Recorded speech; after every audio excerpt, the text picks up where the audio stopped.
Lamia, Shlamazo, Haas Vamp Incorporated. Let's go home, Cheryl. Why? Just let's go home. Why? Over there, look over there, look. Don't start with me now, so you know what I mean with your little girl. Imagine walking onto a soundstage for 15 years knowing that every time you stumble for a laugh, your body is actually failing you in real life. David Lander played the clown. His reality was a slow-motion tragedy he hid from everyone.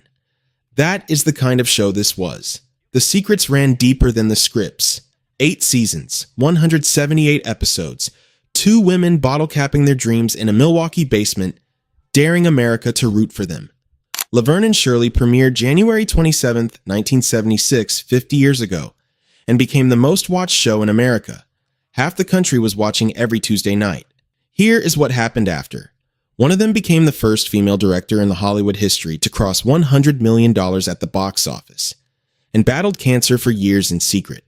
But the other came within weeks of playing Princess Leia, and the woman who got that role became her best friend.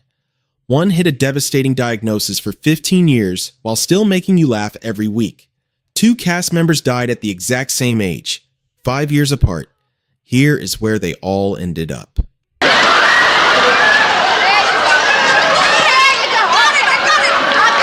Penny Marshall, Laverne DeFazio.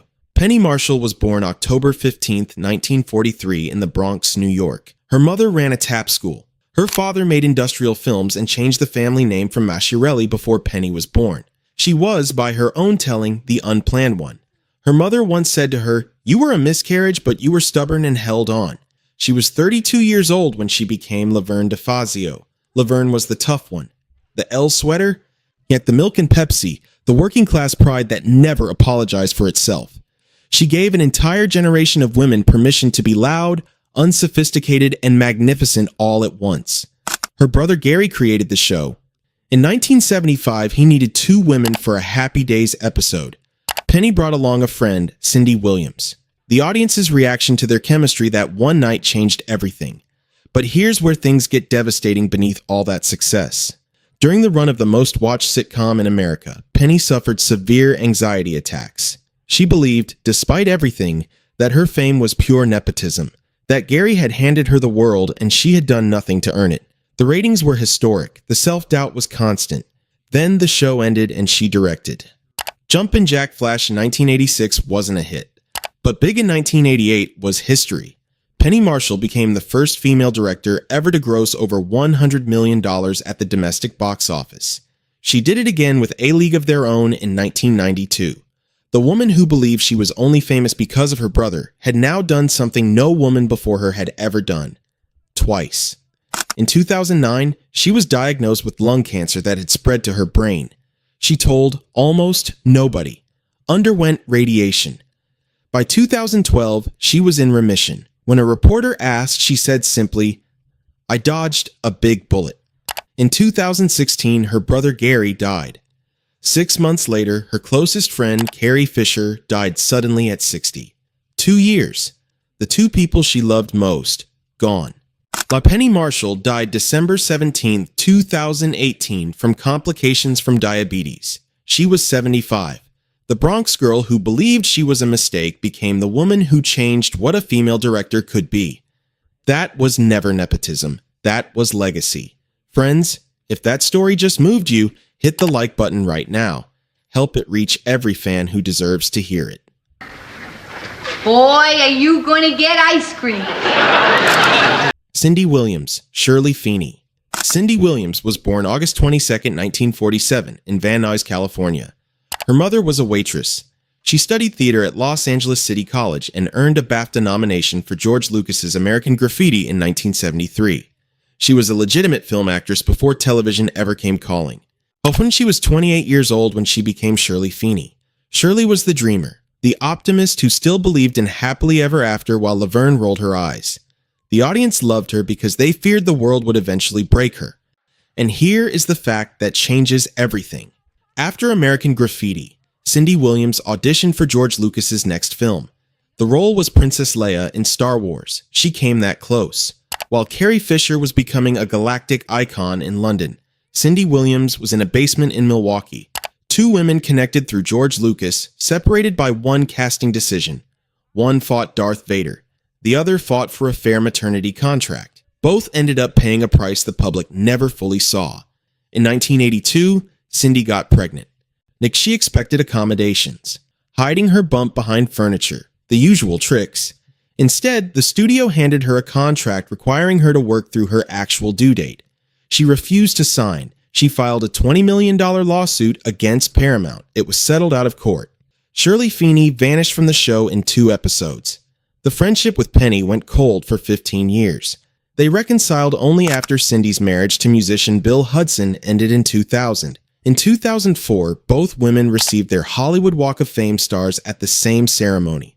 Cindy continued working. Broadway debut in 2007, her memoir, Shirley, I Jest, in 2015, and a national one-woman tour in her final years. Still Shirley, right to the end. Cindy Williams died January 25th, in 2023, following a brief illness. She was 75, the same age Penny Marshall had been when she died. Her children wrote, "The passing of our kind, hilarious mother has brought us insurmountable sadness that could never truly be expressed. She almost became a princess of a galaxy. She ended up the queen of a basement apartment instead. 100 million people were watching. That was the bigger kingdom." Takutchbach David Lander, Squiggy. David Lander was born June 22, 1947 in Brooklyn, New York. He and Michael McKeen created Lenny and Squiggy at Carnegie Mellon University, performed them live for years before Gary Marshall hired them first as writers, then as the characters they had been all along. He was 28 when he became Squiggy. But here's where the story becomes something else entirely. In 1984, 1 year after the show ended, David Lander was diagnosed with multiple sclerosis. He told no one. Not the press, not his comedy partner, not his colleagues. For 15 years, he showed up, made you laugh, dropped a glass, and called himself clumsy, felt the vertigo, and kept walking. He was terrified the industry would never hire him again if they knew. He finally went public in 1999. Published a memoir, Fall Down Laughing, How Squiggy Caught Multiple Sclerosis and Didn't Tell Nobody. Became a Goodwill Ambassador for the National MS Society. Also, in the most unexpected second act on this entire cast list, became a professional baseball scout for the Anaheim Angels and later the Seattle Mariners. David Lander died December 4th, on 2020, from complications of multiple sclerosis. He was 73. His wife, daughter, and son-in-law were at his bedside. He had fought the disease for 37 years without complaint. He spent his career making people laugh at a man who couldn't do anything right, then spent 37 years quietly doing everything right. Never asked for applause.